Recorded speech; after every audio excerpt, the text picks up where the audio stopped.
Hey guys, how's everyone doing tonight? Hope you're all excuse me. Hope you're all doing well. Oops, there we go. Hope you're ready for some comfy corner. By the way, Connor, thank you for the host. I appreciate that support and you sharing me with your followers and viewers.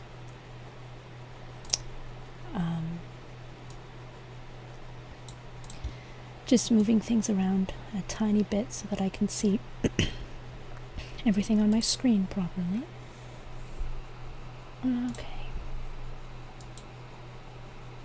Alright. So tonight we're going to continue reading Artemis Fowl. But before that, and I'll probably mention it a couple times during the stream as I see it pop up, but I did make new straw polls for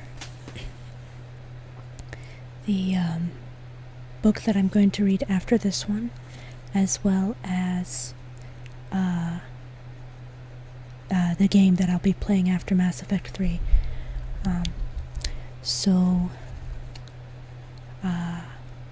And I've got all but one of the new books over here so that I can show them off if people are interested later on. But yeah, so I do have a voting system, or a new, I guess, new polls for both the game and book, finally. I really need to make that sooner. But, oh well. It's not a big deal because we won't be finishing Artemis Fowl tonight, I don't think. We're about maybe a third of the way through. So if we read another approximate third, and this week and then next week finish it off, that might be how I do it. So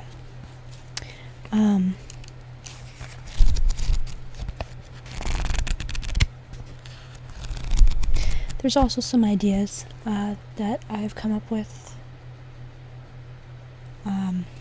in the last couple days that I want to talk about a little later in the stream, mostly because right now I don't think, right at the beginning of the stream, I don't think there's a lot of people around initially. But at the same time, I don't want to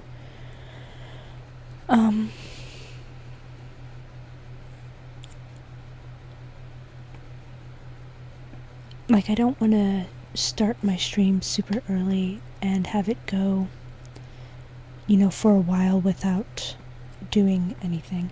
I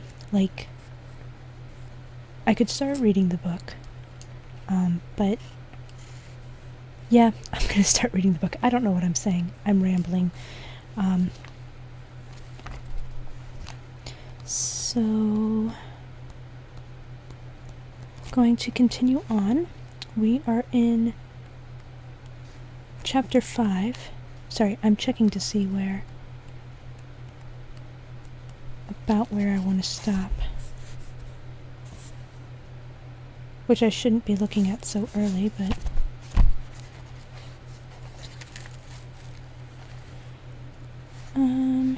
anyway, so we're currently about to start chapter 5.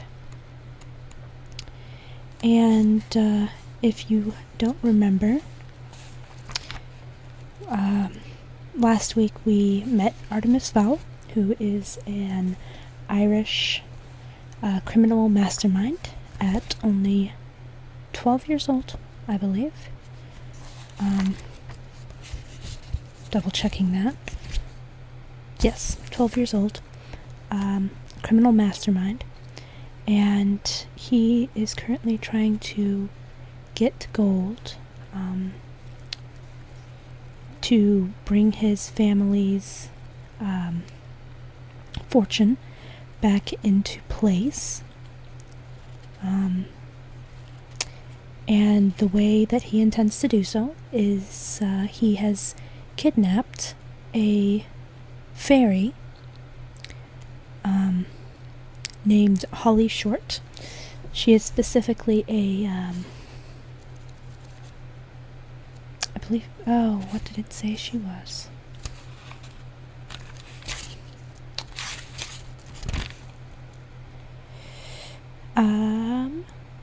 An elf. She is specifically an elf, but then she's also a leprechaun.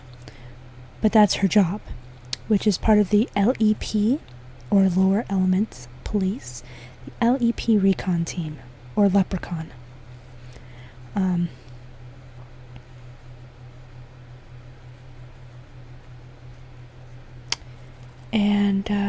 Yes, so she went to go perform a ritual to bring her magic back up to the level it's supposed to be at. But she was taken surprise by Artemis and Butler, who is Artemis's manservant slash guard slash father figure. So, with that, let's go ahead and continue our story. Let me just get my bookmark right up here. Okay.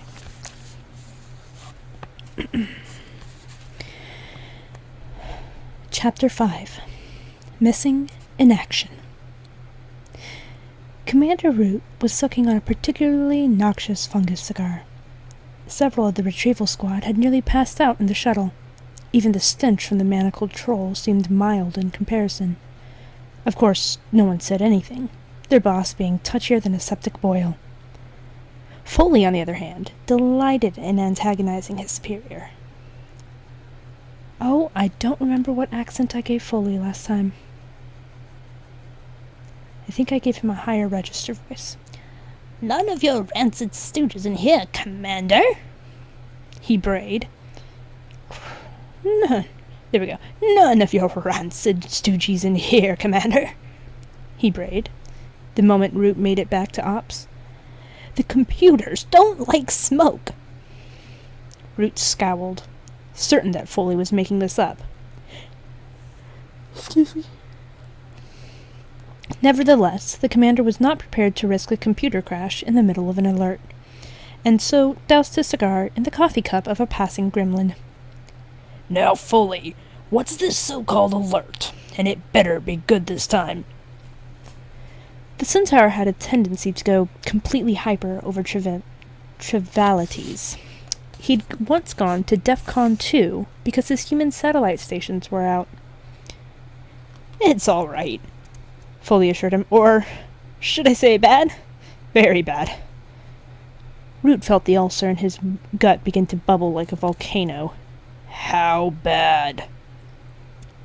Foley punched up Ireland on the Eurosat. "We lost contact with Captain Short." "Why am I not surprised?" groaned Root, burying his face in his hands. "We had her all the way over the Alps." "The Alps? She took a land route?" Foley nodded.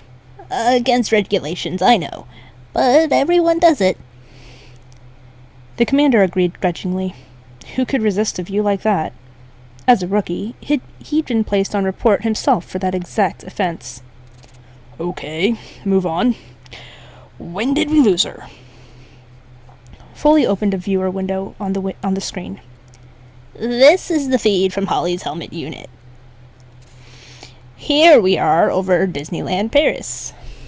"Hello, Kiwi Spartan, how are you tonight?" The centaur pressed the fast forward. "Now dolphins, blah blah blah.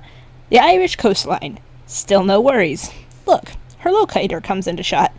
Captain Short is scanning for magic hotspots. Site 57 shows up red, so she heads for that one. Why not Tara? Fully snorted. Tara? Every fairy hippie in the northern hemisphere will be dancing around the Leah Fail in the full moon. There'll be so many shields on, it'll look like the whole place is underwater. Fine, grunted Root through his gritted teeth. Just get on with it, will you? All right. Don't get your ears in a knot. Fully skipped several minutes of tape. Now, here's the interesting bit. Nice, smooth landing. Hangs up the wings. Holly takes off the helmet. Against regulations, interjected Root. LEP officers must never remove their headgear above ground unless said headgear is defective. Completed Fully. Yes, Commander. We all know what the handbook says. But are you trying to tell me that you never sneaked a breath of air after a few hours in the sky? No, admitted Root. What are you? Her fairy godmother or something? Get to the important part. Fully smirked behind his hand. Driving up Root's blood pressure was one of the few perks of the job. No one else would dare to do it. That was because everybody else was replaceable. Not Fully. He'd built the system from scratch, and if anyone else even tried to boot it up, a hidden virus would bring it crashing about their pointy ears. I'm doing pretty well, Kiwi. The important part. Here we are. Look. Suddenly, Holly drops the helmet. It must land lens down because we lose picture. We've still got sound though, so I'll bring that up. Fully boosted the audio signal, filtering out background noise. Not great quality. The mic is in the camera, so that was nose down in the dirt too. Nice pea shooter, said a voice. Definitely human. Deep, too. That usually meant big. Root raised his eyebrow. Pea shooter? Slang for gun. No. Then the importance of that simple statement struck him. She drew her weapon. Just wait. It gets worse. I don't suppose you would consider a peaceful surrender, said a second voice. Just listening to it gave the commander shivers. No, continued the voice. I suppose not. This is bad, said Root, his face uncharacteristically pale. This feels like a setup. These two goons were waiting. How is that possible? Holly's voice came through the speaker then, typically brazen in the face of danger. The commander sighed. At least she was alive. It was more bad news, though, as the parties exchanged threats, and the second human displayed an uncommon knowledge of fairy affairs. He knows about the ritual? Here's the worst bit. Root's jaw dropped. The worst bit? Holly's voice again, this time layered with the mesmer. Now she has them, crowed Root. But apparently not. Not only did the mesmer prove ineffective, but the mysterious pair seemed to find it amusing. That's all there is from Holly, noted Fully. One of the mud people messes around with the camera for a bit, and then we lose everything. Root rubbed the creases between his eyes. Not much to go on. No visual, not even a name. We can't really be 100% sure that we have a situation. You want proof? Asked Fully, rewinding the tape. I'll give you proof. He ran the available video. Now, watch this. I'm gonna slow it right down. 1 frame per second. Root leaned in close to the screen. Close enough to see the pixels. Captain Short comes in for a landing. She takes off her helmet, bends down, presumably to pick up an acorn, and there. Fully jabbed the pause button, freezing the picture completely. See anything unusual? I remember what accent I had for Foley. I had a nasally, nerdy voice. Kind of like this. See anything unusual? That's right. The commander felt his ulcer churn into overdrive. Something had appeared in the top right-hand corner of the frame. At first glance, it seemed like a shaft of light. But light from what? Or reflected from what? Can you blow that up? No problem. Foley cut to the relevant area, increasing it by 400%. The light expanded to fill the screen. Oh, no, breathed Root. There, on the monitor before them, in frozen suspension, was the hypodermic dart. There could be no doubt. Captain Holly Short was missing in action. Most probably dead, but at the very least held captive by a hostile force. Tell me we still have the locator. So my normal voice is not nerdy. This is nerdy. This is not my normal voice at all. Joker. Okay. Tell me we still have the locator. Yep. Strong signal. Moving north at about 80 kicks an hour. 80 clicks an hour. Hello, Malassius?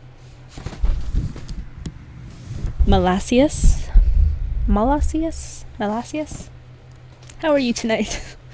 I'm sorry I can't pronounce your name.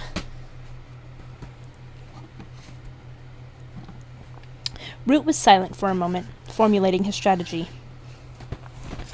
Go to full alert, and get retrieval out of their bunks, and back down here. Prep them for a surface shot. I want full tactical and a couple of techies. You too, Foley. We may have to stop time on this one.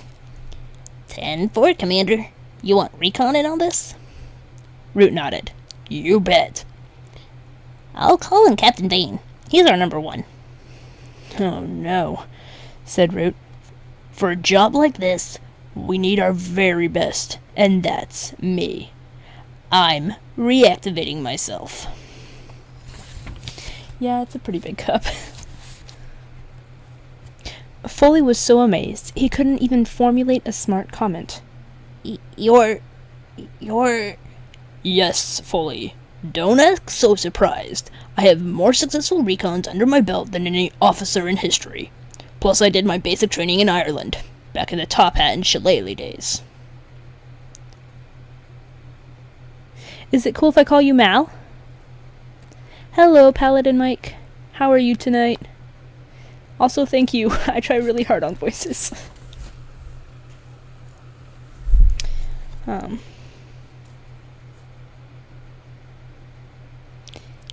Yes, but that was 500 years ago, and you were no spring bud then. Not to put too fine a point on it. Root smiled dangerously. Don't worry, Foley. I'm still running red hot, and I'll make up for my age with a really big gun. Now get a pod ready. I'm leaving on the next flare. Awesome. Okay, Mal it is. Foley did what he was told without a single quip. When the commander got that glint in his eyes, you hopped to and kept your mouth shut. But there was another reason for Foley's silent compliance. It had just hit him that Holly could be in real trouble. Centaurs didn't make many friends, and Foley was worried he might lose one of the few he had. Artemis had anticipated some technological advances, but nothing like the treasure trove of fairy hardware spread out on the four-wheel drive's dashboard. Impressive, he murmured. We could abort this mission right now and still make a fortune in patents. Artemis ran a handheld scanner bar over the unconscious elf's wristband. He then fed the fairy characters into his PowerBook translator. This is a locator of some kind. No doubt this leprechaun's comrades are tracking us right now. Butler swallowed. Right now, sir? It would seem so. Or at any rate, they're tracking the locator. Artemis stopped speaking suddenly. his eyes losing focus as the electricity in his cranium sparked off another brainwave. Butler? The manservant felt his pulse quicken. He knew that tone. Something was afoot. Yes, Artemis? That Japanese whaler, the one seized by the port authorities, is she still tied up at the docks? Butler nodded. Yes, I believe so. Artemis twirled the locator's band around his index finger. Good. Take us down there. I believe it's time to let our diminutive friends know exactly who they're dealing with. Root rubber-stamped his own reactivation with remarkable speed. Very unusual for LEP upper management. Generally, it took months and several mind-crushingly dull meetings to approve any application to the recon squad. Luckily, Root had a bit of influence with the commander. It felt good to be back in a field uniform, and Root even managed to convince himself that the jumpsuit was no tighter around the middle than it used to be. The bulge, he rationalized, was caused by all the new equipment they jammed into these things. Personally, Root had no time for gadgetry. The only items the commander was interested in were the wings on his back and the multi-phase, water-cooled, tri-barreled blaster strapped to his hip. The most powerful production handgun under the world. Old, to be sure, but it had seen Root through a dozen firefights, and it made him feel like a field officer again. Foot fetish confirmed? What do you mean? What do you mean, Kiwi? Thank you, Mal. Part of it is necessary to making the my vocal cords and different parts of my mouth reflect the noises that I want properly, and part of it is just I make weird facial expressions. But some of it is necessary.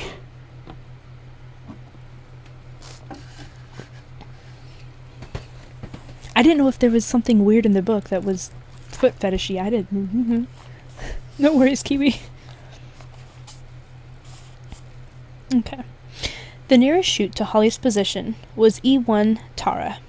Not exactly an ideal location for a stealth mission, but with barely 2 hours of moon time left, there was no time for an overground jaunt. If there was to be any chance of sorting out this mess before sunrise, speed was of the essence. He commandeered the E1 shuttle for his team, bumping a tour group that had apparently been online for 2 years. Tough nuggets, Root growled at the holiday rep, and what's more, I'm shutting down all non-essential flights until the present crisis is past. And when might that be? Squeaked the irate gnome, brandishing a notebook as though she were prepared to make a complaint of some kind. Root spat on the butt of his cigar, squashing it comprehensively beneath his boot heel. The symbolism was all too obvious.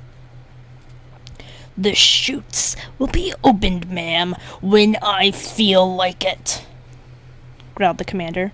And if you and your fluorescent uniform don't get out of my way, I'll yank your operating license and have you thrown into the cells for obstructing an LAP officer. The holiday rep wilted before him, and sank back into line, wishing her uniform wasn't quite so pink. Foley was waiting at the pod. Serious though the moment was, he couldn't resist an amused whinny at the sight of Root's belly wobbling ever so slightly in his clinging jumpsuit. Are you sure about this, Commander? Generally, we only allow one passenger per pod. What do you mean? Snarled Root. There is only one. And then he caught Foley's meaningful glance at his stomach. Oh, ha ha. Very amusing. Keep it up, Foley. I have my limit, you know. But it was a hollow threat, and they both knew it. Not only had Foley built their communications network from scratch, but he was also a pioneer in the field of flare prediction. Without him, human technology could very easily catch up with the fairy brand.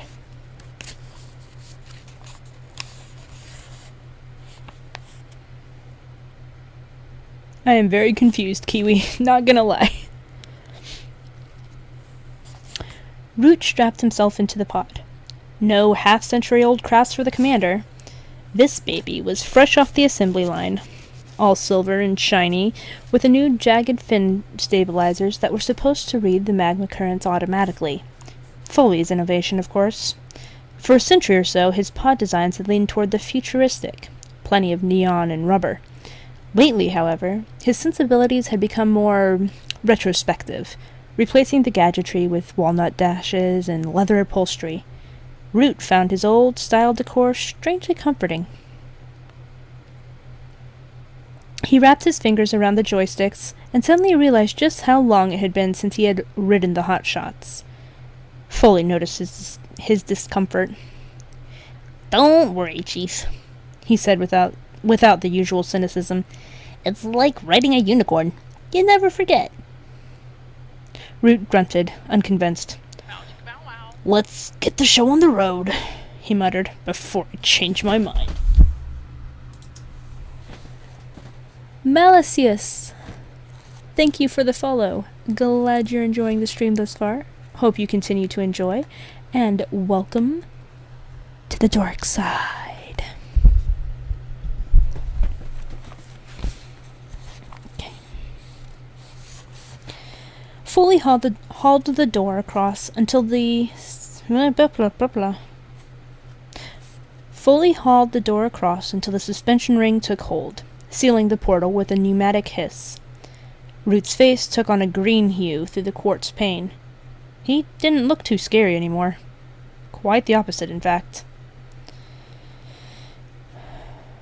Artemis was performing a little field surgery on the ferry locator. It was no mean feat to alter some of the dimensions without destroying the mechanisms. The technologies were most definitely incompatible. Imagine trying to perform open heart surgery with a sledgehammer. The first problem was opening the cursed thing. The screwheads defied both flathead and Phillips screwdrivers. Even Artemis's extensive set of Allen wrenches were unable to find purchase in the tiny grooves. Think futuristic, Artemis told himself. Think advanced nope, that's the wrong accent. There we go. Think advanced technology. It came to him after a few moments of silent contemplation. Magnetic bolts. Obvious, really, but how to construct a revolving magnetic field in the back of a four-wheel drive? Impossible. The only thing for it was to chase the screws around manually with a domestic magnet.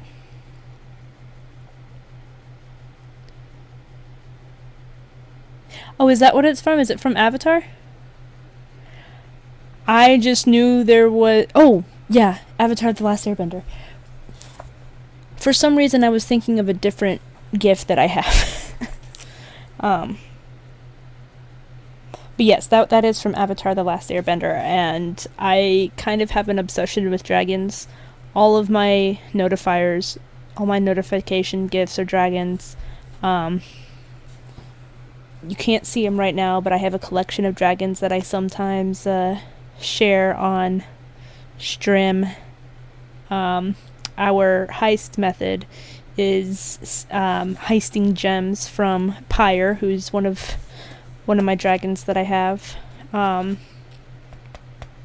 I'm planning to come up with some more dragon-y themes. I just really, really like dragons.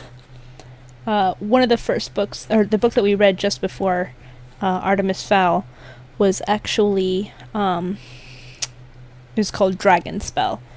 And it was a book about dragons, because I have an obsession. There's an entire shelf of my bookcase that's just dragon books.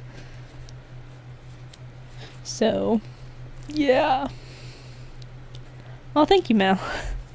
Yeah, I've liked dragons since I was quite young, so... I have a dragon cup, even. Well, I call it my dragon cup. It looks like scales. So... Okay. Artemis hunted the small magnet from its niche in the toolbox, and applied both poles to the tiny screws. The negative side wiggled them slightly. It was enough to give Artemis some room to maneuver with needle-nose pliers, and he soon had the locator's panel disassembled before him.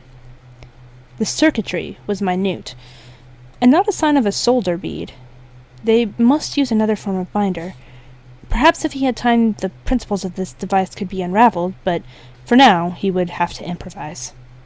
He would have to rely on the inattention of others, and if the people were anything like humans, they saw what they wanted to see. Artemis held the locator's face up to the cab's light.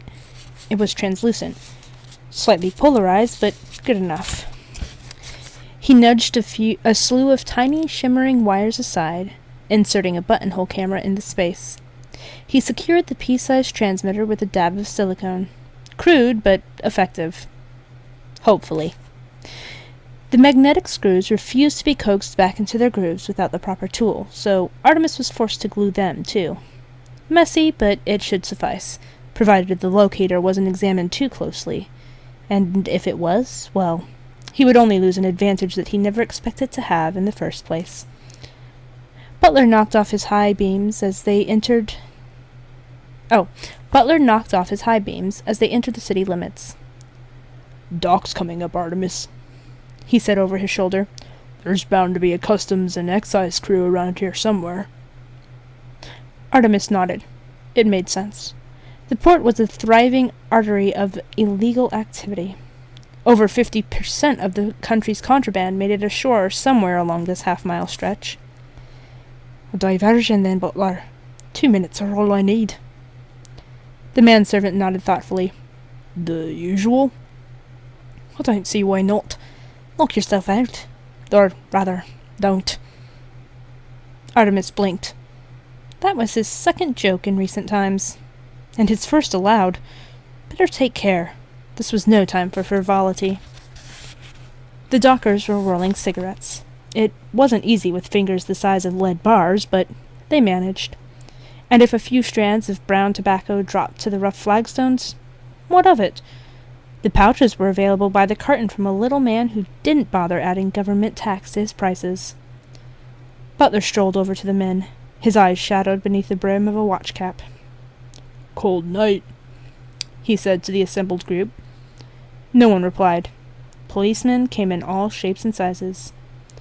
The big stranger persevered. "Even work is better than standing around on a frosty one like tonight." One of the workmen, a bit soft in the head, couldn't help nodding in agreement. A comrade drove an elbow into his ribs. "Still, though," continued the newcomer, "I don't suppose you girls ever did a decent day's work in your lives." Again, there was no reply. But this time, it was because the dockers' mouths were hanging open in amazement. "Yep. You're a pathetic-looking bunch, all right," went on Butler blithely. "Oh, I've no doubt you would have passed as men during the famine, but by today's standards, you're little more than a pack of blouse-wearing weaklings." "Ah!" said one of the dockhands. It was all he could manage. Butler raised an eyebrow. "Arg! Pathetic and inarticulate. Nice combination. Your mothers must be so proud." The stranger had crossed a sacred line. He had mentioned the men's mothers. Nothing could get him out of a beating now.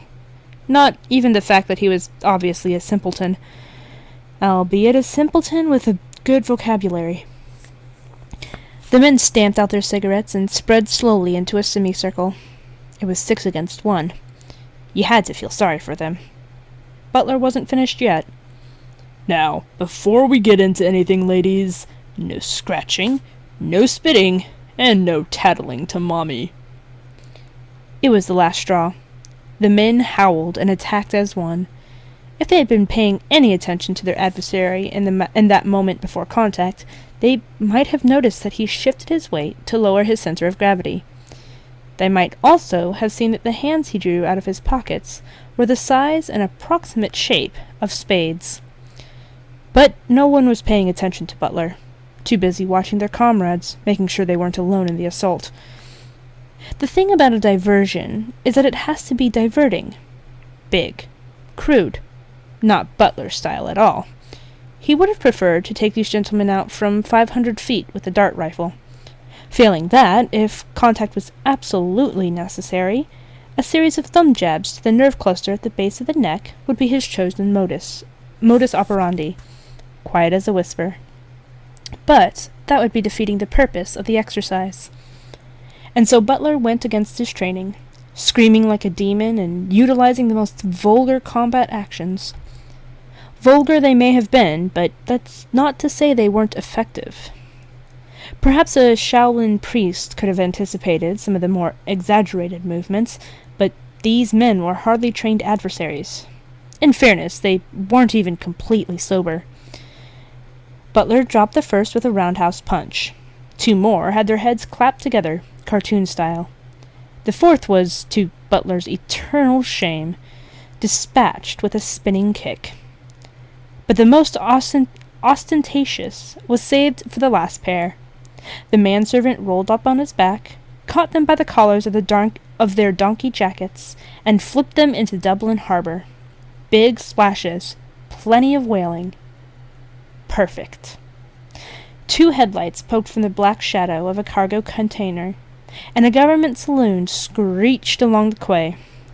As anticipated, a customs and excise team was on stakeout. Butler grinned with grim satisfaction and ducked around the corner. He was long gone before the agents had flipped their badges or begun inquiries. Not that their interrogations would yield much. Big as a house was hardly an adequate description to track him down.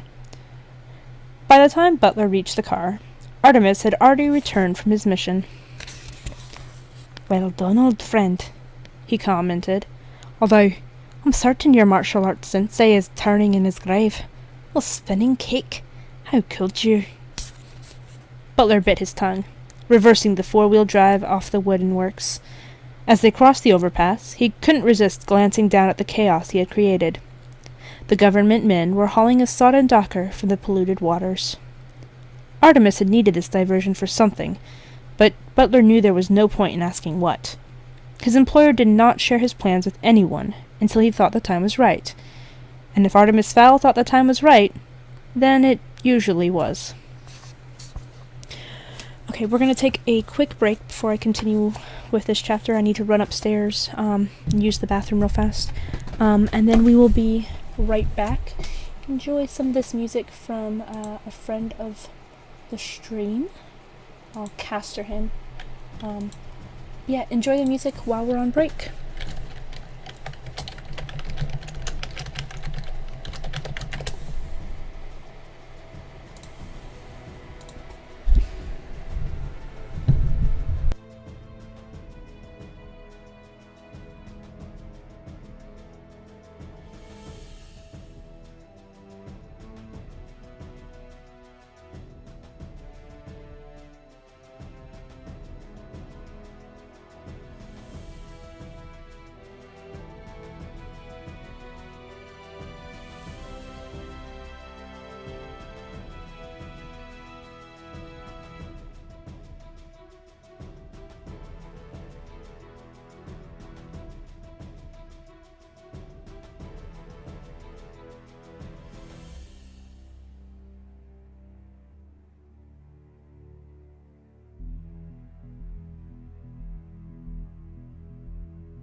Okay, I'm back.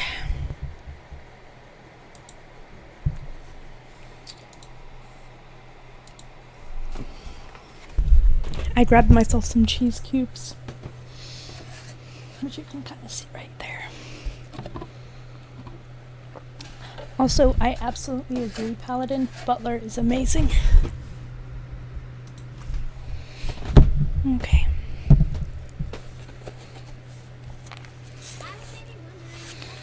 Thrabalin, thank you for the host. I appreciate that support and you sharing me with your followers and viewers. How you doing tonight, Ballin?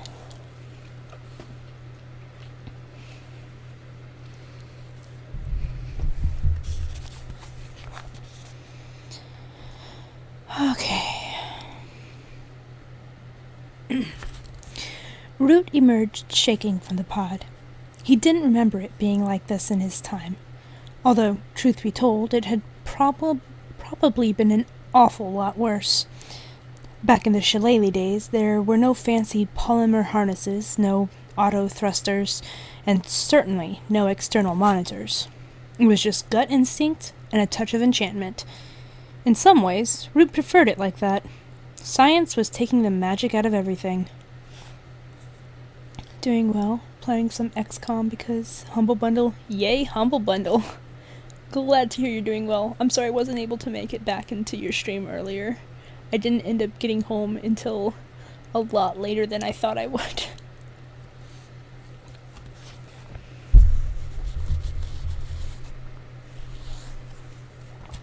My pick? I don't know what pick you're talking about, gods.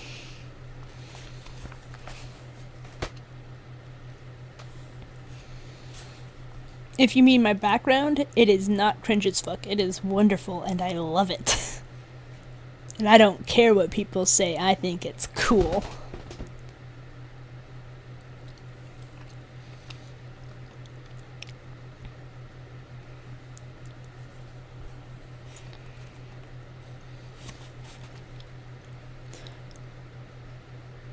Yeah, your 6:30 is my 5:30.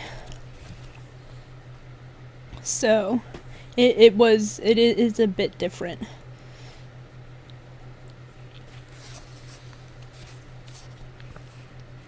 Okay. He stumbled down the tunnel into the terminal. As the number one preferred destination, Tara had a fully fledged passenger lounge. 6 shuttles a week came to Haven City alone. Not on the flares, of course. Paying tourists didn't like to be jostled around quite that much. Unless, of course, they were on an illegal jaunt to Disneyland. My own stream graphics, they're janky as shit. You do what you want. Yeah, the overlays that I have were all done by Lunar. Or also known as Forgotten Umbreon. But yeah, he did all of my overlays for me. So, and they all I love them all. They're so much better than the overlay I had for myself that I made. It was not great. Hello, Yinja. How are you tonight? Read this book in grade 6. It was alright. Yeah, I first read the Artemis Fowl series, I think in 7th grade, maybe 8th. And I've just absolutely loved it. I put up for while I was reading the last book that I read, for Comfy Corner, I held up a vote, and Artemis Fowl got, 9 votes compared to the other books that were up there. I think the next highest book had maybe 3 votes. So, people wanted it, so I'm reading it, and I have no problem with that, because it's a great book. Yinja, thank you for the follow. Glad you're enjoying the stream thus far. Hope you continue to enjoy. And as always, welcome to the dork side. But yeah, I'm doing pretty well, Yinja. I like streams that are more personalized, which is why I made them. Yeah, that makes sense. I am just not very good at picture art. I'm good at like needle felting and sewing and all that. But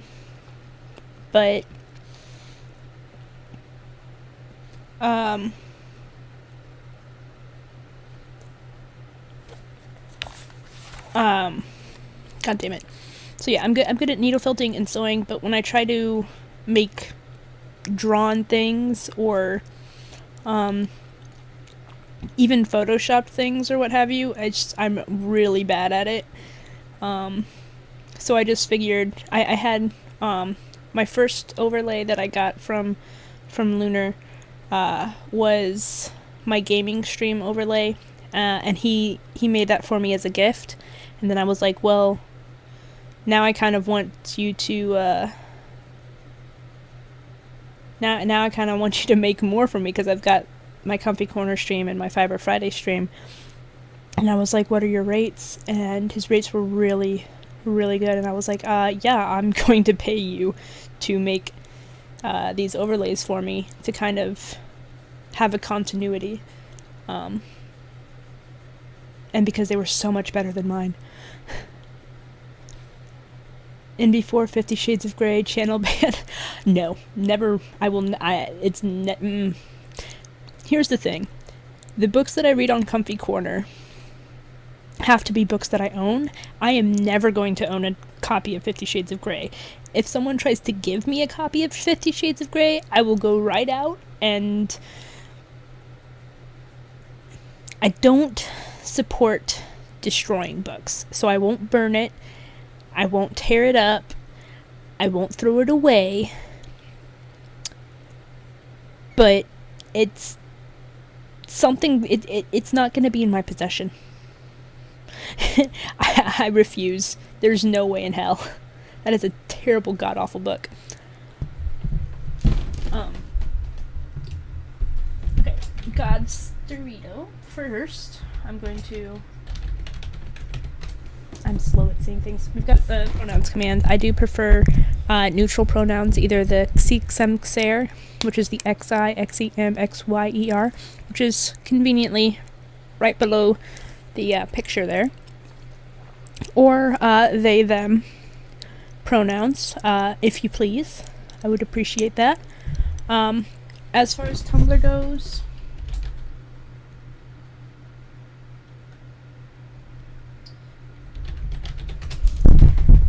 those are the links to my social media. The Tumblr that is linked there, I don't use very often. I've got another personal Tumblr that I also don't use very often. Pretty much Tumblr is currently just used to keep tabs on some of my favorite authors and artists that post their things on Tumblr. I don't really do much there, but I do have that Tumblr available for people that want to see some of my some of the things that I've made. I need to post more of the recent stuff to it. I think it'll be a good way to advertise like my Etsy once I finally get that going. But yeah, I don't really do, like I said, I don't do much on it, but it is there. So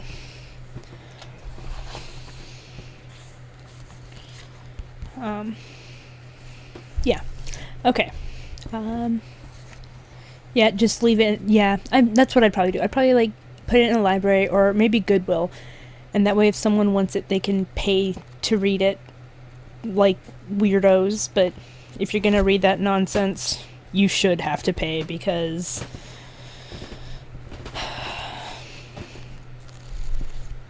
well, I guess you shouldn't have to pay, because you're already going to be suffering enough. Losing money on it is just not a good deal either. I don't know. I'd get rid of it, regardless to say. I would get rid of it. I would not use it to wipe my ass, because that is destruction of a book, and I love books way too much to ever harm a book. It's not its fault that its writer is a terrible author. Yeah. Yeah, no. No, I'm actually gonna purge that.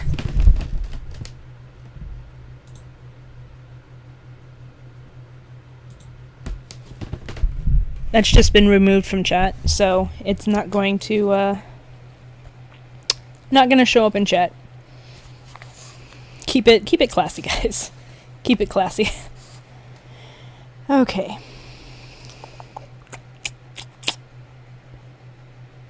Okay. The ferry fort was crammed with full moon overnighters, complaining about the shuttle's suspensions. A beleaguered sprite was sheltering behind her ticket desk, besieged by words. A beleaguered sprite was sheltering behind her ticket desk, besieged by angry gremlins. There's no point in hexing me, squealed the sprite. There's the elf you want right there. She pointed a quivering green finger at the approaching commander. The gremlin mob turned en route, and when they saw the triple-barreled blaster on his hip, they kept right on turning. Root grabbed the microphone from behind the desk and hauled it out to the extent of its cable. Now hear this, he growled, his gravelly tones echoing around the terminal. This is Commander Root of the LEP. We have a serious situation above ground, and I would appreciate cooperation from all of you civilians. First, I would like you all to stop your yapping so I can hear myself think. Root paused to make certain his wishes were being respected. They were.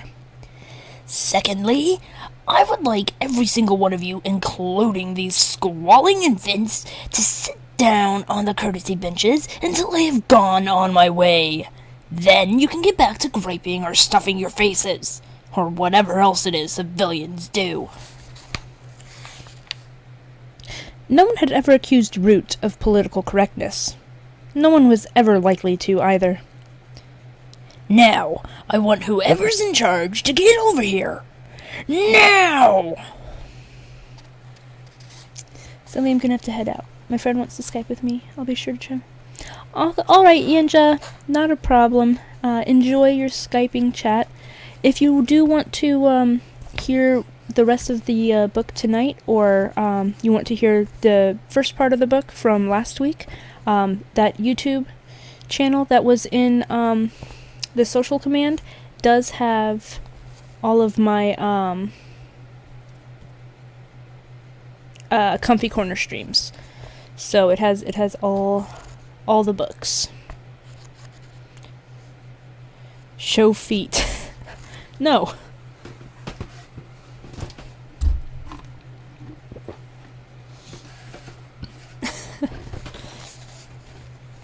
But yes, do have a good night, Yinja.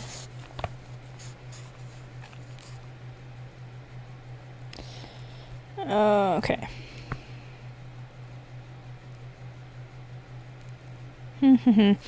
Root tossed the stand onto the desk. A blare of whistling feedback grated on every eardrum in the building. Within fractions of a second, an out-of-breath elf/goblin hybrid was bobbing at his elbow. Anything we can do, Commander?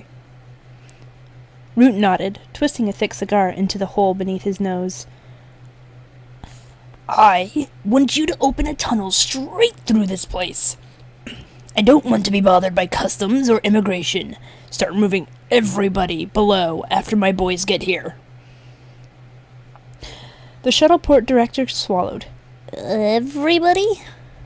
Yes, that includes terminal personnel. And take everything you can carry. Full evacuation. He stopped and glared into the director's mauve eyes. This is not a drill. You mean... Yes, said Root, continuing down the access ramp. The Mud People have committed an overtly hostile attack. Now, who knows where this is going? Oh, nope. I read that wrong. The Mud People have committed an overtly hostile act. Who knows where this is going? The elf-goblin combo watched as Roof disappeared in a cloud of cigar smoke. An overtly hostile act? It could mean war. He punched in his accountant's number on his mobile. Bark? Yes, this is Nimbus. I want you to sell all my shares in the Shuttleport. Yes, all of them. I have a hunch the price is about to take a severe dive. More cheese eating? I'm out of cheese. No more cheese eating. I'm not going back upstairs. Maybe at the next break. Because I'm always hungry. But no, I have no more cheese currently. Captain Holly Short felt as though a sucker slug... Captain Holly Short felt as though a sucker slug was drawing her brain out through her ear hole. She tried to figure out what could possibly have caused such agony, but her faculties didn't stretch to memory just yet. Breathing and lying down were about all she could manage. Time to attempt a word. Something short and pertinent. Help, she decided, would be the one to go for. She took a trembling breath and opened her mouth. Said her treacherous lips. No good. Incomprehension even by a drunken gnome's standards. What was going on here? She was flat on her back, with no more strength in her body than a damp tunnel root. What could have done this to her? Holly concentrated, skirting the edge of blinding pain. The troll? Was that it? Had the troll mauled her in that restaurant? That would explain a lot. But no, she seemed to remember something about the old country, and the ritual, and there was something digging into her ankle. Hold on. Okay, yeah. Hello? A voice. Not hers. Not even elfin. You awake, then? One of the European languages. Latin? No. English. She was in England? I thought the dart might have killed you. Aliens' insides are different from ours. I saw that on television. Gibberish. Aliens' insides? What was the creature talking about? You look fit. Like Muchacho Maria. She's a Mexican midget wrestler. Holly groaned. Her gifted tongues must be on the blink. Time to see exactly what kind of craziness she was dealing with here. Focusing all her strength at the front of her head, Holly cracked open one eye. She closed it again almost immediately. There appeared to be a giant blonde fly staring down at her. Don't be scared, said the fly. Just sunglasses. Holly opened both eyes this time. The creature was tapping a silver eye. No, not an eye. A lens. A mirrored lens. Like the lenses worn by the other two. It all came back in a jolt, rushing to fill the hole in her memory like a combination lock clicking into place. She had been abducted by 2 humans during the ritual. 2 humans with an extraordinary knowledge of fairy affairs. Holly tried speaking again. Where am I? The human giggled delightedly, clapping her hands together. Holly noticed her nails, long and painted. You can speak English. What sort of accent is that? Sounds like a little bit of everything. Holly frowned. The girl's voice was corkscrewing right into the middle of her headache. She lifted her arm. No locator. Where are my things? The girl wagged her finger, as one might at a naughty child. Artemis had to take your little gun away, and all those other toys. Couldn't have you hurting yourself. Artemis? Artemis Fowl. This is all his idea. Everything is always his idea. Holly frowned. Artemis Fowl. For some reason, even the name made her shiver. It was a bad omen. Fairy intuition was never wrong. They'll come for me, you know, she said, her voice rasping through dry lips. You don't know what you've done. The girl frowned. You're absolutely right. I have no clue what's going on, so there's no future in trying to psych me out. Holly frowned. It was obviously pointless playing mind games with this human. The mesmer was her only hope, but that couldn't penetrate reflective... The mesmer was her only hope, but she couldn't penetrate reflective surfaces. How the devil did these humans know that? That could be worked out later. For now, she had to figure a way to separate this vocacious girl from her mirrored sunglasses. "You are a pretty human," she said, voice dripping with honeyed flattery. Why, thank you, Holly. I was in the local paper once. I won a competition. Miss Sugarbeet Fair 1999. I knew it. Natural beauty. But your eyes are spectacular. So everyone tells me. Juliet nodded. Lashes like clock springs. Holly sighed. If only I could see them. Why ever not? Juliet's fingers curled around the glass's stem. Then she hesitated. Maybe I shouldn't. Why not? Just for a second. I don't know. Artemis told me never to take these off. He'd never know. Juliet pointed to a view cam mounted on the wall. Oh, he'd find out. Artemis always finds out about everything. She leaned in close to the fairy. Sometimes, I think he can see inside my head, too. Holly frowned, foiled again by this Artemis creature. Come on, 1 second. What harm could it do? Juliet pretended to think about it. None, I suppose. Unless, of course, you're hoping to nail me with the mesmer. Just how stupid do you think I am? I have another idea, said Holly, her tone altogether more serious. Why don't I get up, knock you out, and take those stupid glasses off? Juliet laughed delightedly, as if this was the most ridiculous thing she had ever heard. Good one, fairy girl. I'm deadly serious, human. Well, if you're serious, sighed Juliet, reaching a delicate finger behind her lenses to wipe away a tear. 2 reasons. 1, Artemis said that while you're in a human dwelling, you have to do what we want, and I want you to stay on the cot. Holly closed her eyes. Right again. Where did this group get their information? And 2, Juliet smiled again, but this time there was a hint of her brother in those teeth. 2, because I went through the same training as Butler, and I've been dying for someone to practice my pile driver on. We'll see about that, human, thought Holly. Captain Short wasn't 100% yet, and there was also the small matter of the thing digging into her ankle. She thought she knew what it could be, and if she was right, then it could be the beginnings of a plan. Commander Root had Holly's locator frequency keyed into his helmet face screen.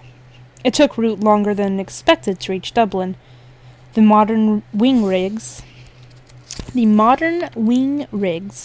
were more complicated than he was used to. Plus, he'd neglected to take refresher courses. At the right altitude, he could almost superimpose the luminous map on his visor over the actual Dublin streets below him. Almost. Foley, you pompous centaur! He barked into his mouthpiece.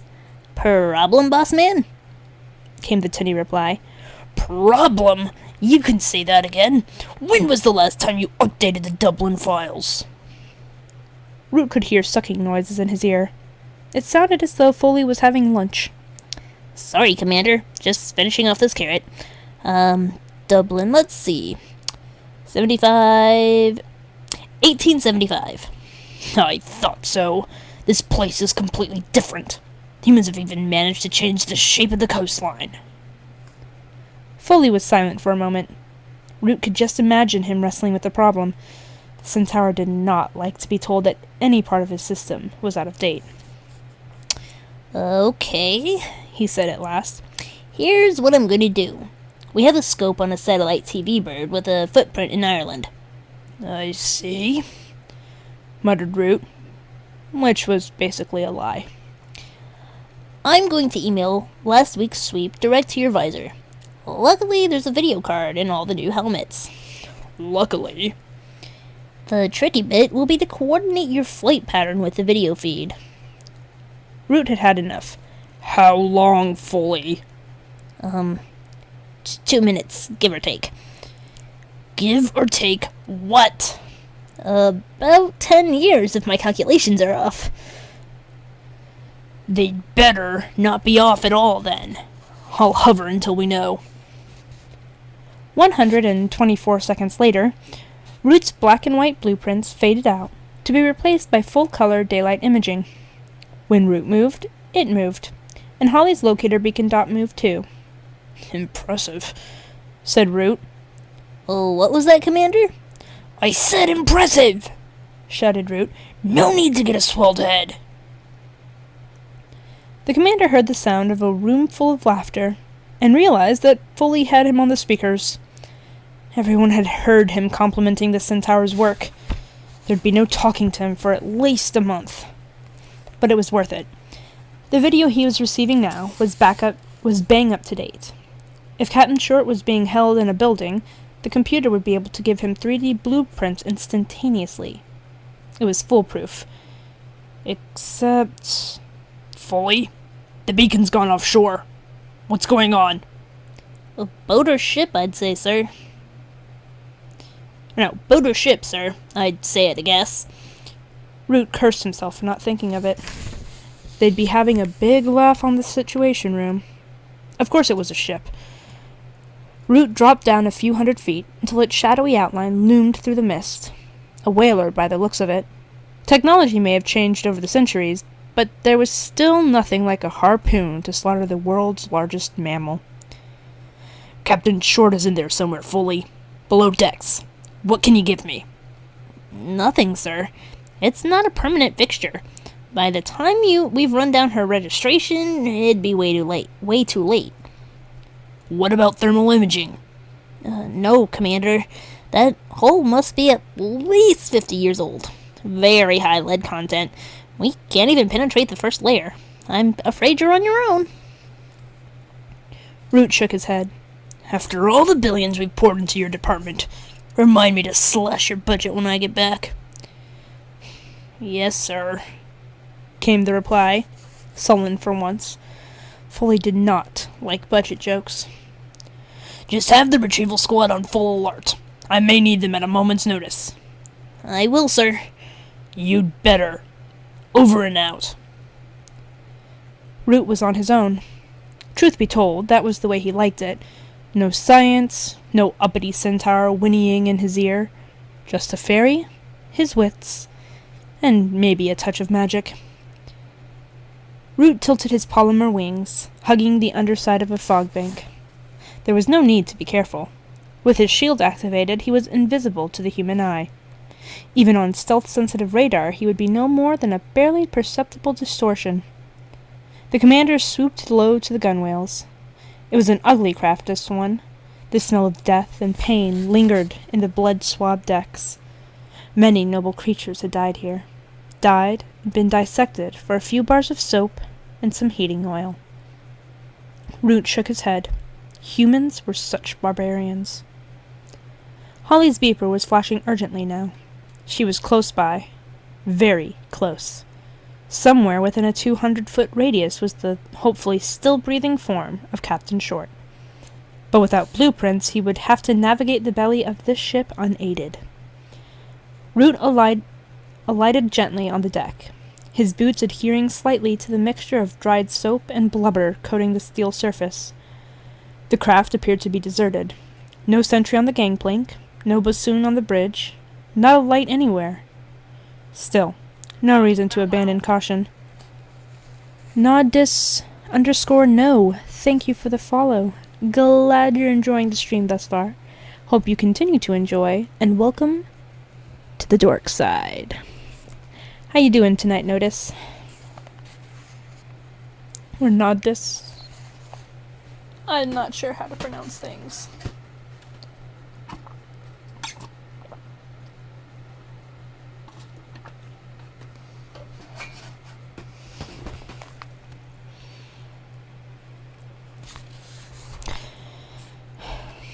Root knew from bitter experience that humans popped up when you least expected them.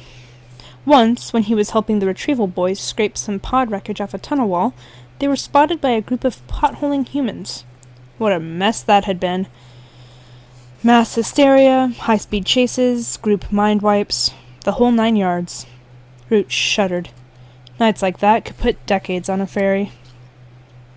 Keeping himself fully shielded, the commander stowed his wings in their sheath, advancing on foot across the deck. There were no other life forms showing up on his screen, but, like Foley had said, the hull had a high lead content. Even the paint was lead-based. The entire boat was a floating eco-hazard. Eco-hazard. I can read. I know words. The entire boat was a floating eco-hazard. The point being that there could be an entire battalion of stormtroopers concealed below decks, and his helmet cam would never pick them up. Very reassuring. Even Holly's beacon was a few shades below par, and that had a micronuclear battery sending out the pulses. Root didn't like this. Not one bit. Keep calm, he derided himself. You're shielded. There's not a human alive that can see you now. Root hauled open the first hatch. It swung easily enough. The commander sniffed. The mud people had greased the hinges with whale blubber. Was there no end to their depravity? The corridor was steeped in viscous darkness, The corridor was steeped in viscous darkness, so Root flicked down his infrared filter. Okay, so sometimes technology did come in handy. But he wouldn't be telling Foley that. The maze of pipes and grilling below him was immediately illuminated with an unnatural red light. Minutes later, he was regretting even thinking something nice about the Centaur's technology. The infrared filter was messing with his depth perception, and he'd whacked his head on 2 protruding U-bends so far. Still no sign of life, human or fairy. Plenty of animal. Mostly rodents. And when you're just topping 3 feet in height yourself, a good-sized rat can be a real threat. Especially since rats are one of the few breeds that can see straight through a fairy shield. Root unstrapped his blaster and set it to level 3, or medium rare, as the elves in the locker room called it. He sent one of the rats scurrying away with a smoking behind as a warning to the rest. Nothing fatal, just enough to teach him not to look sideways at a fairy in a hurry again. Root picked up his pace. This place was ideal for an ambush. He was virtually blind, with his back to the only exit. A recon nightmare. If one of his own men had pulled a stunt like this, he'd have their stripes for it. But desperate times required judicious risk-taking. That was the essence of command. He ignored several doors to either side, following the beacon. 10 feet now. A steel hatch sealed the corridor, and Captain Short, or her corpse, lay on the other side of it. Root put his shoulder to the door. It swung open without protest. Bad news. If a live creature were being held captive, the hatch would have been locked. The commander flicked the blaster's power level to 5, and advanced through the hole. His weapon hummed softly. There was enough power on tap now to vaporize a bull elephant with a single blast. No sign of Holly. No sign of anything much. He was in a refrigerated storage bay. Glittering stalactites hung from the maze of piping. Root's breath fanned before him in icy clouds. How would that look to a human? Disembodied breathing. "Ah," said a familiar voice. "We have a visitor." Root dropped to one knee, leveling the handgun at the voice's source. "Come to rescue your missing officer, no doubt." The commander blinked a bleed of sweat from his eye. Sweat? At this temperature? "Well, I'm afraid you've come to the wrong place." The voice was tinny, artificial, amplified. Root checked his locator for life signs. There were none. Not in this chamber, at any rate. He was being monitored somehow. Was there a camera here somewhere? Concealed in the maze of overhead plumbing that could penetrate the fairy shield? "Where are you? Show yourself!" The human chuckled. It echoed unnaturally around the vast hold. "Oh no, not yet, my fairy friend, but soon enough, and believe me, when I do, you'll wish I hadn't." Root followed the voice. Keep the human talking. What do you want? What do I want? Again, you will know soon enough. There was a low crate in the center of the hold. On it sat an attach case. The case was open. Why bring me here at all? Root poked the case with his pistol. Nothing happened. "I brought you here for a demonstration." The commander leaned over the open container. Inside, in snug foam packing, were a flat, vacuum-packed package and a triple-band VHF transmitter. Resting on top was Holly's locator. Root groaned. Holly wouldn't willingly give up her equipment. No LEP officer would. What sort of demonstration, you demented freak? Again, that cold chuckle. A demonstration of my utter commitment to my goals. Root should have started to worry about his own health then, but he was too busy worrying about Holly's. If you've harmed one tip of my officer's pointy ears... Your officer? Oh, we have management. How privileged. All the better to make my point. Alarm bells went off in Root's head. Your point? The voice emanating from the aluminum speaker grid was as serious as a nuclear winter. "My point, little ferryman, is that I am not someone to be trifled with. Now if you would please observe the package." The commander duly observed. It was a nondescript enough shape, flat like a slab of putty or... oh no. Beneath the sealant, a red light flickered on. "Fly, little fairy," said the voice, "and tell your friends Artemis Fowl II says hello." Beside the red light, green symbols began to click through a routine. Root recognized them from his human studies class back in the academy. They were numbers. Going backward. A countdown. Darv it! Growled Root. There's no point translating that word, as it would have to be censored. He turned and fled up the corridor, Artemis Fowl's mocking tones carrying down the metal funnel. 3, said the human. 2. Darv it! Repeated Root. The corridor seemed much longer now.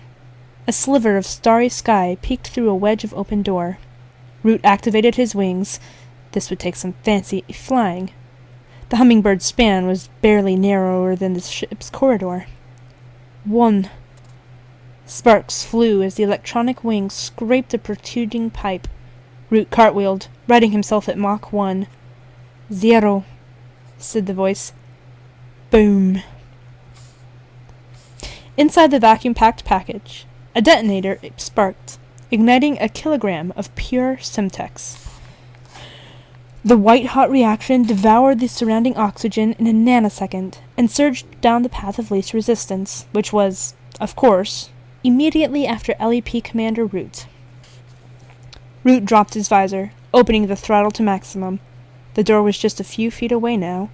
It was just a matter of what reached it first, the ferry or the fireball. He made it. Barely. He could feel the explosion rattling his torso as he threw himself into a reverse loop. Flames latched onto his jumpsuit, licking along his legs. Root continued his maneuver, crashing directly into the icy water. He broke the surface, swearing. Above him, the whaler had been totally consumed by noxious flames. "Commander!" came a voice in his earpiece. It was Foley. He was back in range. "Commander, what's your status?" Root lifted free from the water's grip. My status, Foley, is extremely annoyed. Get on your computers. I want to know everything there is to know about one Artemis Fowl, and I want to know it before I get back to base. Yes, sir, Commander. Right away. No wisecrack. Even Foley realized that this was not the time. Root hovered at 300 yards. Below him, the blazing whaler drew emergency vehicles like moths to a light. He dusted charred threads from his elbows. There will be a reckoning for this Artemis Fowl. There will be a reckoning for this Artemis Fowl, he vowed. Count on it. Okay. I'm gonna need to get myself another drink. It's a good thing it's like right next to me. Maybe.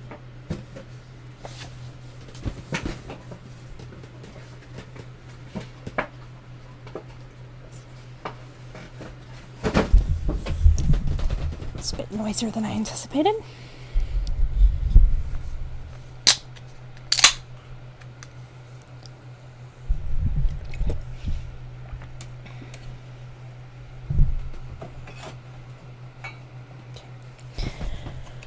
Okay. Chapter 6. Siege. Artemis leaned back in the study's leather swivel chair, smiling over steepled fingers. Perfect. That little explosion should cure those fairies of their cavalier attitude. Plus, there was one less whaler in the world.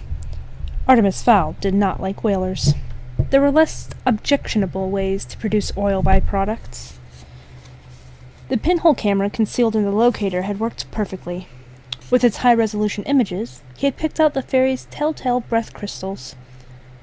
Artemis consulted the basement surveillance monitor. His captive was sitting on the cot now, head in hands. Artemis frowned. He hadn't expected the fairy to appear so human. Until now, they had merely been quarry, animals to be hunted. But now, seeing one like this, in obvious discomfort, it changed things. Artemis put the computer to sleep and crossed to the main doors. Time for a little chat with their guest. Just as his fingers alighted on the brass handles, the door flew open before him.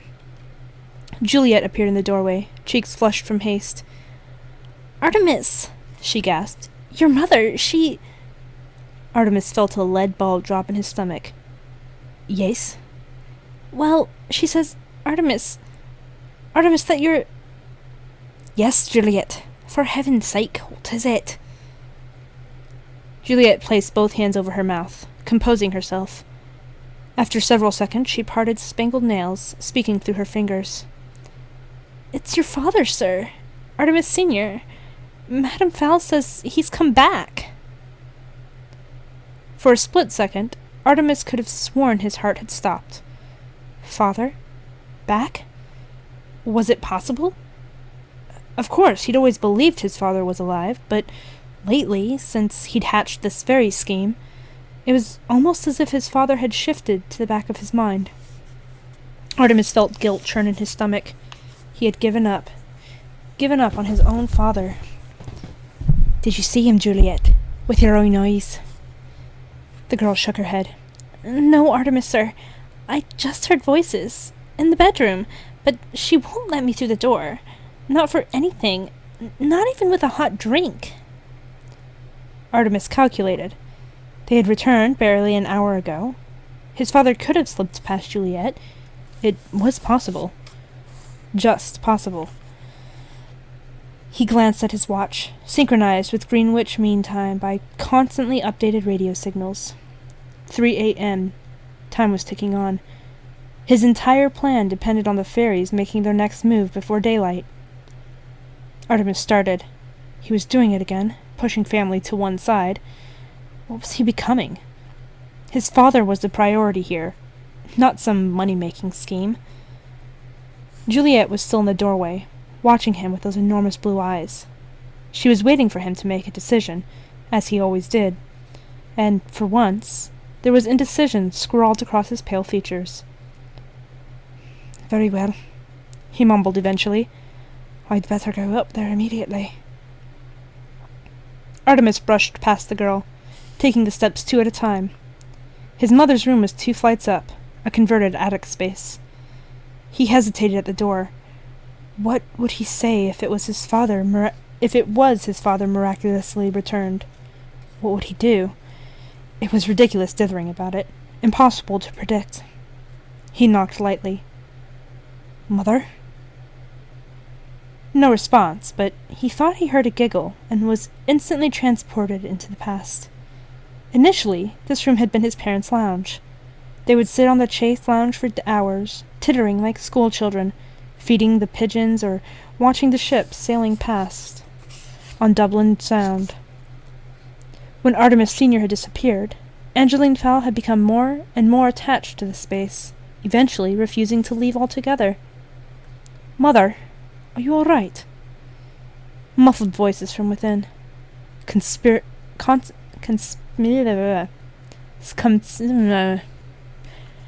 Conspiratorial whispers. "Mother, I'm coming in." "Wait a minute. Timmy, stop it. You beast. We have company."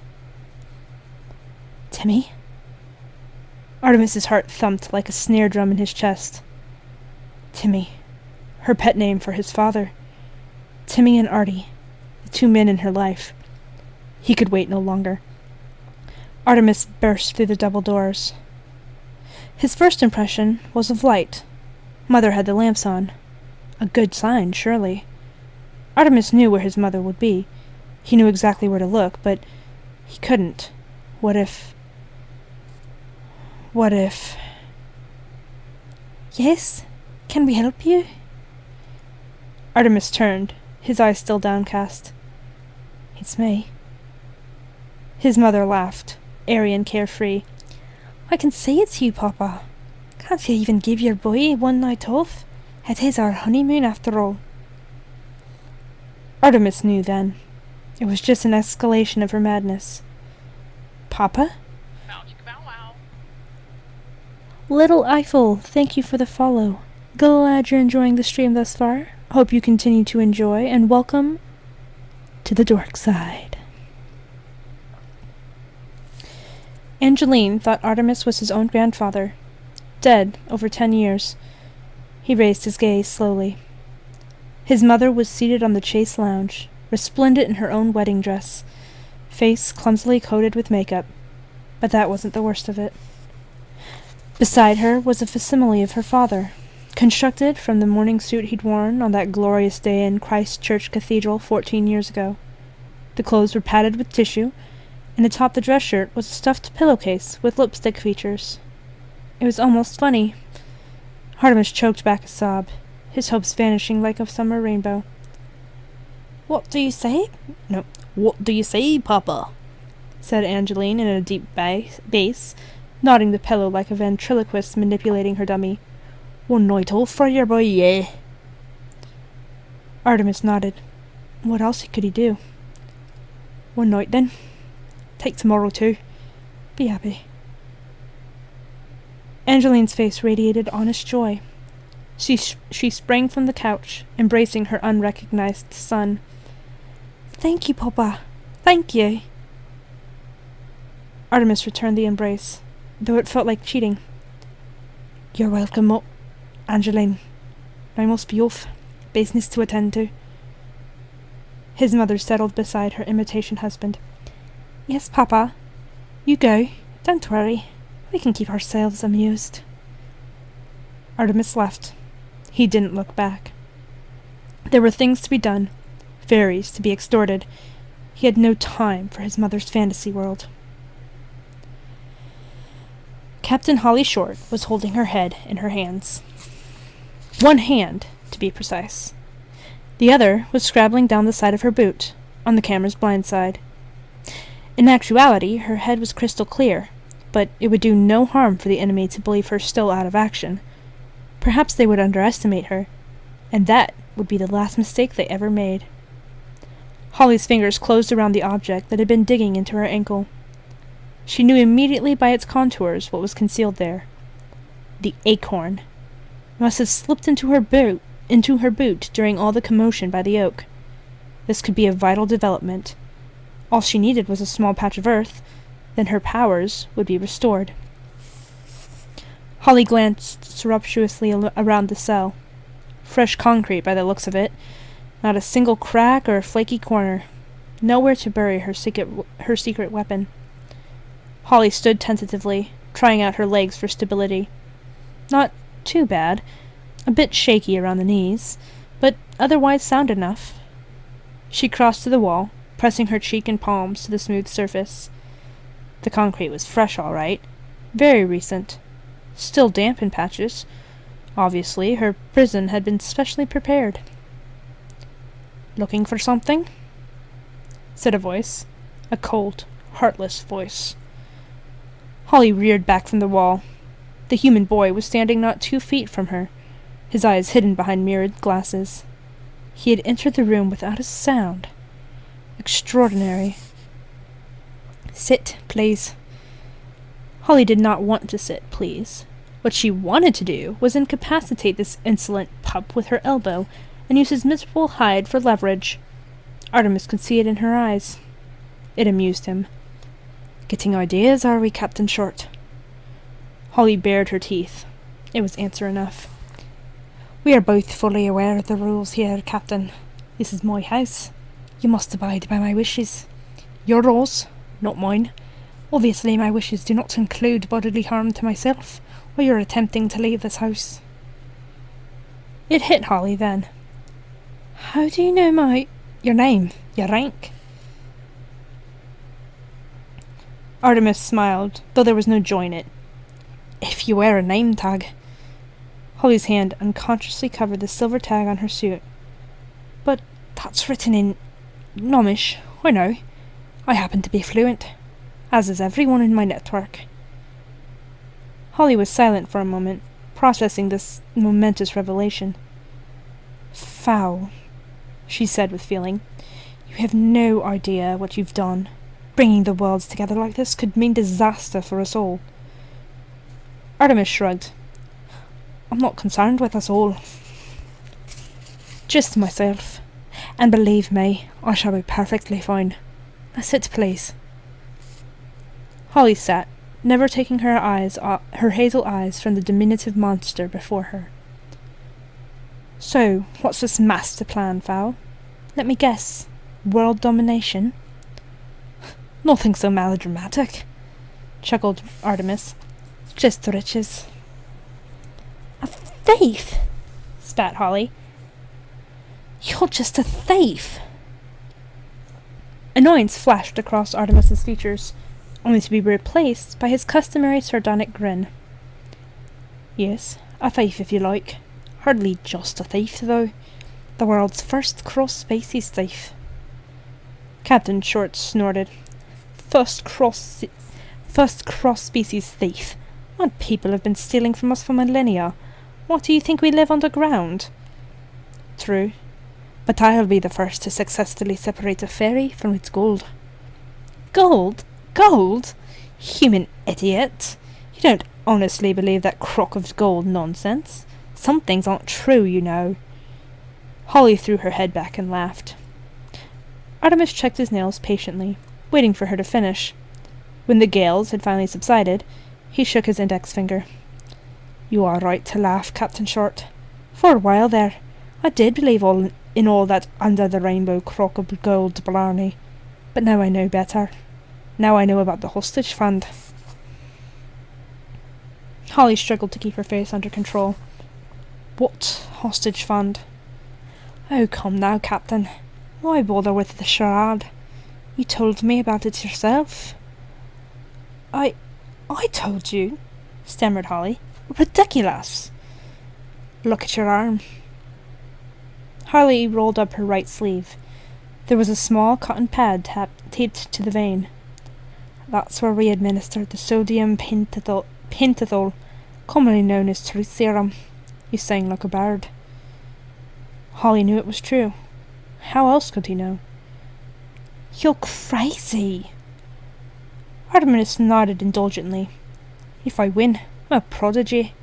If I lose, then I'm crazy. That's the way history is written. Of course, there had been no sodium pentothal, just a harmless prick with a sterilized needle. Artemis would not risk causing brain damage to his meal ticket, nor could he afford to reveal the book as a source for his information. Better to let the hostage believe she had betrayed her own people. It would lower her morale, making her more susceptible to his mind games. Still, the ruse disturbed him. It was undeniably cruel. How far was he prepared to go for this gold? He didn't know, and wouldn't until the time came. Holly slumped, momentarily defeated by this latest development. She had talked, revealed sacred secrets. Even if she did manage to escape, she would be banished to some freezing tunnel under the Arctic Circle. "This isn't over, Fowl," she said at last. "We have powers you can't possibly know about. It would take days to describe them all." The infuriating boy laughed again. "How long do you think you've been here?" Holly groaned. She knew it was coming. "A few hours?" Artemis shook his head. 3 days. He lied. "We've had you on a drip for over 60 hours, till you told us everything we needed to know." Even as the words came out, Artemis felt guilty. These mind games were having an obvious effect on Holly, destroying her from the inside out. Was there really a need for this? 3 days? You could have killed me. What kind of... And it was that speechless quality that sent the doubt shooting through Artemis's brain. The fairy thought him so evil, she couldn't even find the words. Holly pulled herself together. "Well then, Master Fowl," she spat, heavy on the contempt, "if you know so much about us, then you know what happens when they locate me." Artemis nodded absently. "Oh yes, I know. In fact, I'm counting on it." It was Holly's turn to grin. "Oh really? Tell me, boy, have you ever met a troll?" For the first time, the human's confidence dropped a notch. "No, never a troll." Holly showed more teeth. "You will, Fowl. You will. And I hope I'm there to see it." The LEP had established a Surface Ops HQ at E1 Tara. Well? Said Root, slapping a paramedic gremlin who was applying burn salve to his forehead. Leave it. The magic will sort me out soon enough. Well, what? Replied Foley. Don't give me any of your lip today, Foley, because today is not one of those "oh, I'm so impressed with the pony's technology" days. Tell me what you found on the human. Foley scowled, securing his foil hat between curled horns. He flipped the top on a wafer-thin laptop. I hacked into Interpol. Not too difficult, I can tell you. They might as well have put out a welcome mat. Root drummed his fingers on the conference table. Get on with it. Right. Fowl. 10 gigabyte file. In paper terms, that's half a library. The commander whistled. That's one busy human. Family, corrected Foley. The Fowls have been subverting justice for generations. Racketeering, smuggling, armed robbery, mostly corporate crime last century. So, do we have a location? That was the easy part. Fowl Manor, on a 200-acre estate on the outskirts of Dublin. Fowl Manor is only about 20 clicks from our current location. Root chewed his bottom lip.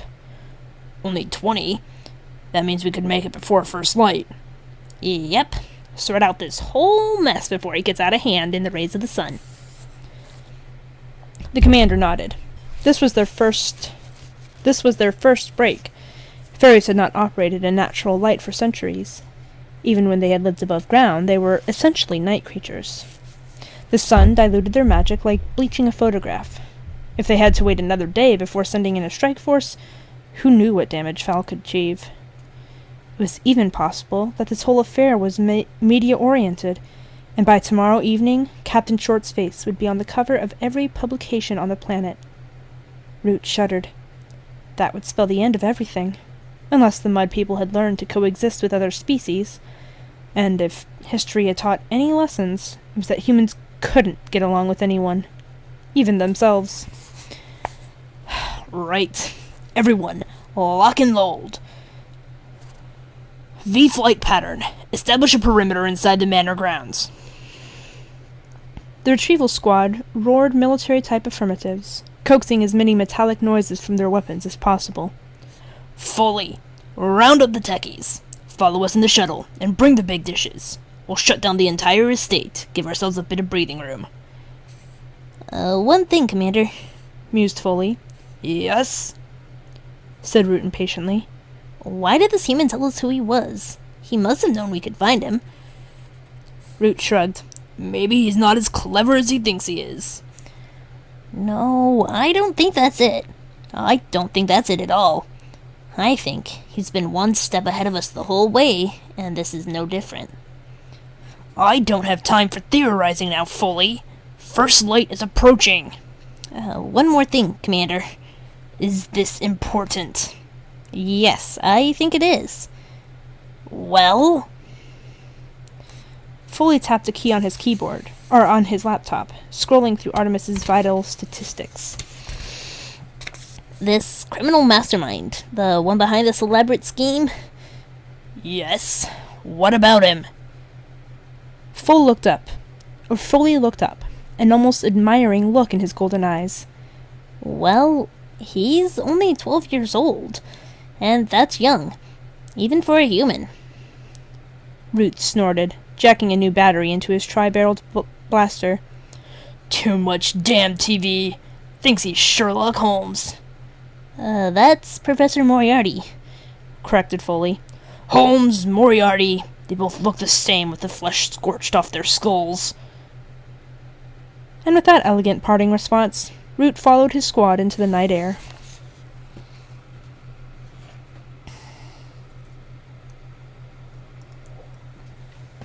Hello, Zook. How are you tonight?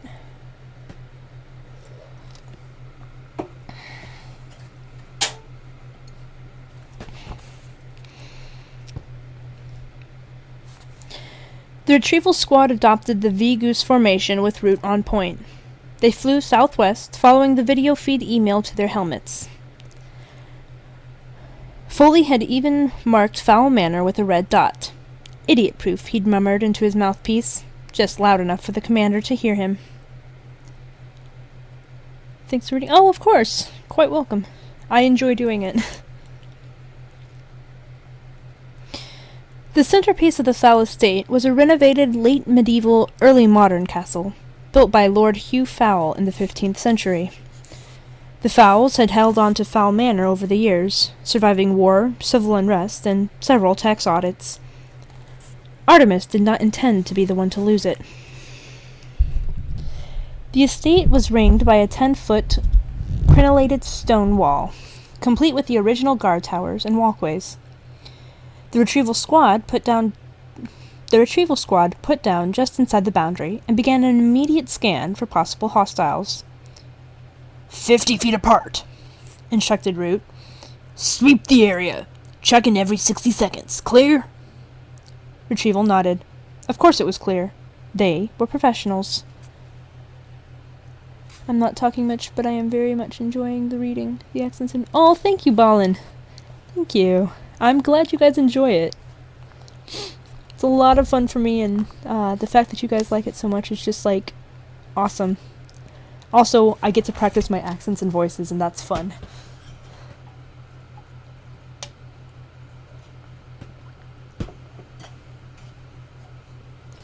Alright, Zook, sounds fine.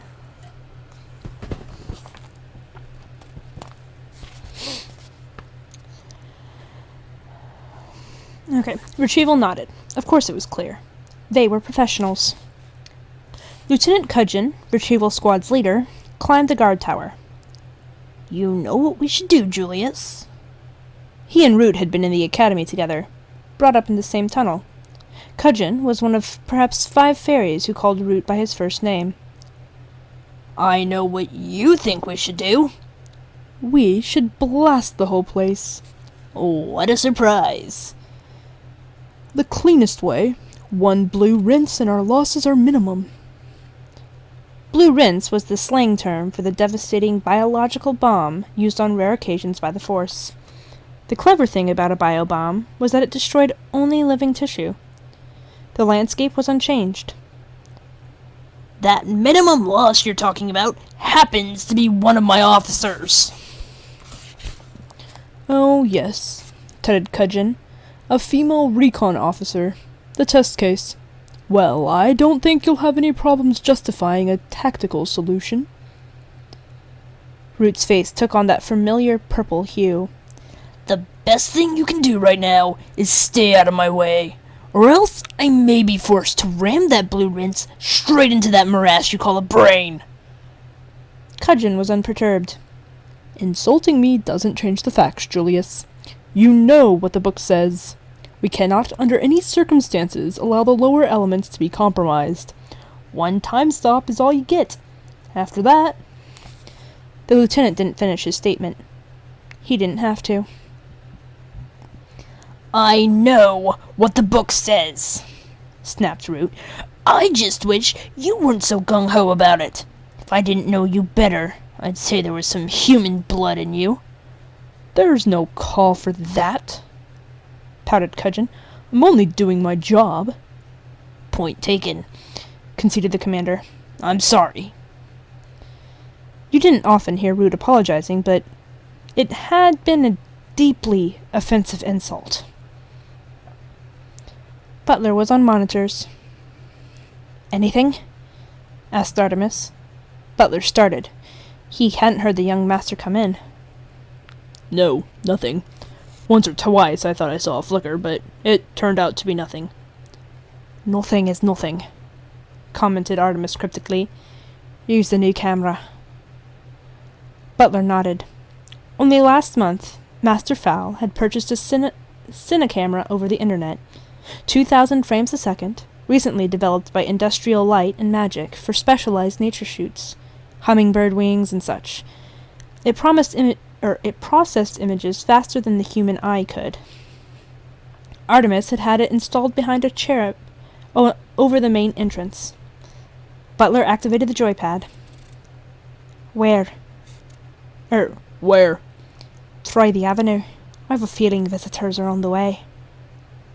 The manservant manipulated the toothpick-sized stick with his massive fingers. A live image sprang into life on the digital monitor. Nothing, muttered Butler.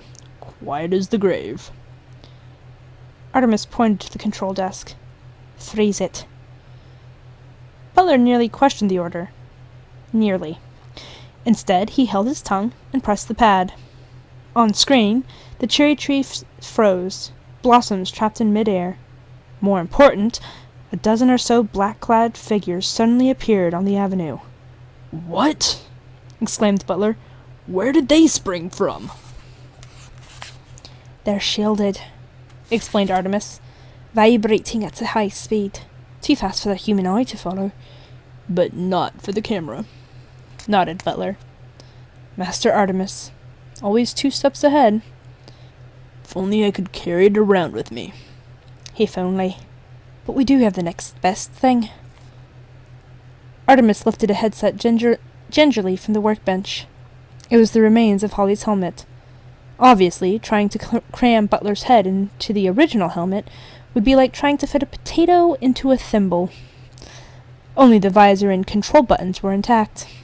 Straps from a hard hat had been rigged to fit the manservant's cranium. This thing is equipped with several filters. It stands to reason that one of them is anti-shield. Let's try it out, shall we? Artemis placed the set over Butler's ears. Obviously, with your eye span, there are going to be blind spots. That shouldn't hamper you unduly. Now, run the camera.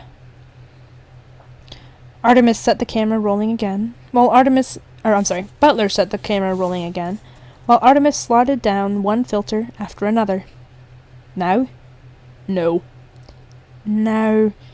Everything's gone red. Ultraviolet. No fairies. Now? No. Polaroid, I think. Last one. Butler smiled. A shark that spotted a bear behind. Wow. Got him. Butler was seeing the world as it was, complete with LAP retrieval teams sweeping the avenue. Said Artemis. Strobe variation, I would guess. Very high frequency. I see, fibbed Butler. Metaphorically or literally? His employer smiled. Exactly. Artemis shook himself. More jokes. Next thing, he'd be wearing clown shoes and turning cartwheels in the main hall. Very well, Butler. Time for you to do what you do best. We appear to have intruders in the grounds. Butler stood. No further instructions were necessary. He tightened the hard hat straps, striding briskly to the door. Oh, and Butler. Yes, Artemis? I prefer scared to dead, if possible. Butler nodded. If possible. LAP Retrieval 1 were the best and the brightest. It was every little fairy's dream that one day he would grow up to don the stealth black jumpsuit of the Retrieval Commandos. These were the elite. Trouble was their middle name. In the case of Captain Kelp, Trouble was actually his first name. He'd insisted on it at his manhood ceremony, having just been accepted into the academy. Trouble led his team down the sweeping avenue. As usual, he took the point position himself, determined to be the first into the fray if, as he fervently hoped, a fray developed. Check in, he whispered into the mic that wound snake-like from his helmet. Negative on 1. Nothing, Captain. A big negatory, Trouble. Captain Kelp winced. We're in the field, Corporal. Follow procedure. But Mommy said... I don't care what Mommy said, Corporal. Rank is rank. You will refer to me as Captain Kelp. Yes, sir, Captain, sulked the corporal. But don't ask me to iron your tunic anymore. Trouble zeroed in on his brother's channel, shutting out the rest of the squad. Shut up about Mommy, will you? And the ironing. You're only on this mission because I requested you. I has Cube. Thank you for the host. I appreciate that support and you sharing me with your followers and viewers. How's it going, Cube?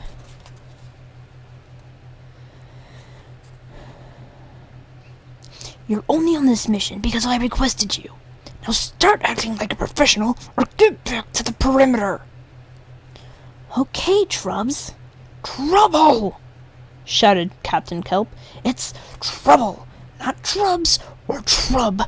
Trouble, okay? Okay, Trouble. Mommy's right. You're only a baby. Swearing very unprofessionally, Captain Kelp switched his headset back to the open channel.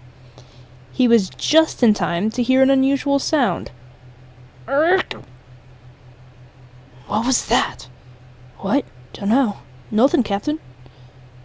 But Trouble had done his sound recognition in service for his captain's exam, and he was pretty sure the arc had been caused by someone getting a chop across the windpipe. More than likely, his brother had walked into a shrub. Grub? Are you alright? That's Corporal Grub to you. Kelp viciously kicked a daisy. Check in. Sound off in sequence. 1, okay. 2, fine. 3, bored but alive. 5, approaching West Wing. Kelp froze. Wait, 4. You there, 4? What's your situation? Nothing, except static. Oh, did we rip?